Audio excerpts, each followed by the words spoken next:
how I became who I am today. And it comes back from hard work.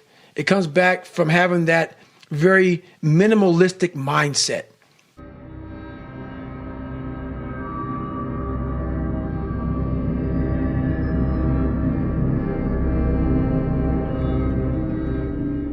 That if you want to find peace with yourself, self-understanding, self-knowledge, self-esteem, all of these things are going to be found only through sacrifice, getting uncomfortable, reevaluating what your normal is, and putting yourself in situations that you don't want to do. And we want it very fast.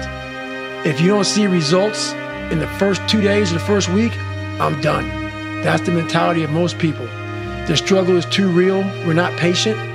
We, like in a world where you can Google the best restaurants around me right now, no one is patient. And for you to lose weight, for you to stop drinking, if you whatever the hell you're going through, it takes a lot of patience, a lot of time, and a lot of pitfalls, a lot of plateaus. You're gonna hit so many plateaus. If you don't know how to get around that plateau, it's not gonna happen fast. Have the ability to see the end before the beginning even begins. And what that means is I know that to get to the very end, I can see it right now. So before I went to Buds, and I was losing all this, I saw myself walking across the stage at 191 pounds, because that's what I had to get to get into the door. I saw myself 6 months, a year later, whatever's gonna take me to do it, I saw myself walking across that stage, getting that certificate of graduation from Buds. And I was able to be there at 300 pounds. And that feeling, that I was nowhere near that feeling, I was able to put myself there 1,000,000 times every day. And that feeling of like, my God, that is gonna feel amazing. That's what made me suffer. That's what allowed the pain to be real and say, this is worth it. I want to feel for this next 18 months. It took me 18 months to finally become a Navy SEAL, to finally, just get through Buds. 18 months, it's 6 months. It took me 18. That's what woke me up every morning was, I'm gonna put myself through this much pain and suffering for a few seconds. That's all it is. A few seconds of joy. And it's so worth it, man. That's what people don't get. So I'm able to put myself at the finish line, even though I have no finish line, but at the finish line of an event before I even start the book, to say, how are you gonna feel at the end of this? I don't follow people who talk about what they used to do in life. I get what you used to do. I don't care that, you used to be the best mother. I don't care. What are you doing today? You may not be that person now, but what are you still doing to try to excel in life? And a lot of people now are talking. I hear so much talk. I don't hear a lot of work. I hear a lot of people telling you what you should be doing, how you should be doing it, how you should be living. And I look at them and you're fat, you're out of shape, you look like, but you're telling them how to live. No, man, I won't listen to you. There's people talking. I don't see the real suffering behind it, behind what you're saying. That's why everybody said, man, you talk with so much passion because it's a real place. I used to get up in the morning time, it was raining like cats and dogs. I want to get my shoes on and go run. But guess what? I got my shit on and ran. Prioritize your life correctly. We all have time. We all have time. What you've done wrong is that you didn't prioritize yourself. You didn't prioritize that, look, I got to get up and win this war today against myself. I need to look better. I need to feel better. I need to eat better. I need to prioritize time. Or I got to run 100 miles on broken feet. Or you got to do whatever that. It is. That's it. Unreal how much time you waste during the day. And most of it is on these computers, phones, Instagramming back and forth, whatever the heck you call it nowadays, tweeting and texting. We waste so much time on our little gadgets. It's unreal. And we talk about we have no time. If you really you have to take your day and write down this one day. Everything you do, write that down. And you're like, my God, I am wasting so much time on frivolous bullshit. It's not even funny. I mean, it will, if it doesn't infuriate you, it should. Because there's so much time. I can't get it in. Look at your schedule. You just wasted 7 hours today on it. I mean, and you don't have an hour a day to try to get something in for yourself. I guarantee everybody can find an hour. Honestly, they have the woe is me mentality. It's too hard. Life isn't fair. These things in life are not easy for me. You look to your left, you look to your right, and you start to judge yourself off other people. Like if you're a female, well, she's skinny and she doesn't work out as hard as I do, everything starts to corrupt your mind. You start to look around too much at other people and what they're doing, and that starts to corrupt your own dialogue. We are judging ourselves against too many people.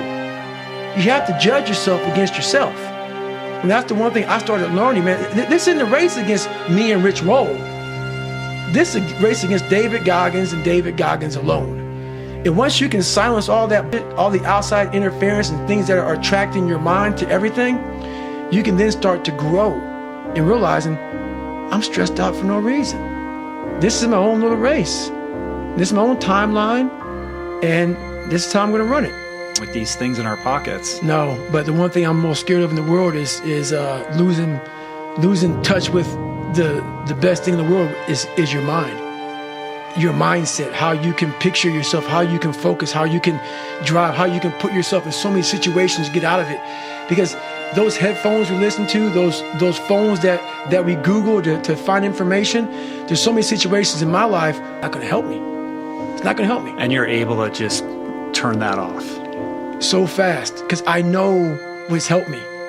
None of that stuff's ever helped me. Mm-hmm. None of that stuff's ever helped me. What has helped me has been me alone, getting together and being accountable for who I'm not and who I want to be. It's the only thing that's helped me. It's about finding energy and strength when you have none. Like a lot of times in life, like that situation right there, man, it's the worst time of your life. There's energy all around us, but we think that we have to have it. It has to come externally a lot of times. We gotta have like a TV in front of us, watch somebody, listen to a podcast, listen to a great music. A lot of times in life it's quiet. And those are the times when you want to run and hide. You gotta be able to find energy. You gotta make up games, make up tricks, make up whatever you can to get to the next evolution of life. So taking souls is just another way. It's not about hurting the person you're against. It's about finding a tactical advantage in every situation you physically can. To get to the next, you're trying to inch further to the goal line. And you don't want to go And what is that goal line? The goal line is whatever it is for you. For me, I want to get through Hell Week. I want to get through Hell Week with my head up high, being strong. I don't know what the goal line is for everybody. My goal line has been very different from most people. But you're trying to find energy and strength to stay in the fight, to continue on until you get that second wind. Second wind is coming. Whatever the second wind may be for you. It's coming. But what happens is we get so stressed out that the end is so far away that we just can't find another foothold or another handhold, so we jump off the cliff and we just fall. Well, like I've said a million times before, the most important conversation is the one you have with yourself. You wake up with it, you walk around with it, you go to bed with it. Eventually, you act on it. Sometimes you act on it good, sometimes bad. You got to change the internal dialogue. That person in your head that's talking to you, until you change the internal dialogue in your head, until you callous over the victim's mentality that the world is out to get you because of you are the only, you got to change that, man. Yeah, but you don't understand my life, David. Yeah, I do. That's the thing about it. And that's why I can talk about it. But yeah, I get what you're saying. A lot of folks don't I get that mentality. I once had that mentality. That no one understands what I'm going through. And if you keep that mentality, you're gonna stay in the same exact spot that you're in, that no one understands. I used to hate people not liking me. One of the hardest things in the world for me at a young age was, my God, I just wanna fit in. I wanna fit in. I want you to like me. So that's a horrible place to be in life because you lose yourself. When you wanna fit in with people so badly, normal people, no better than you.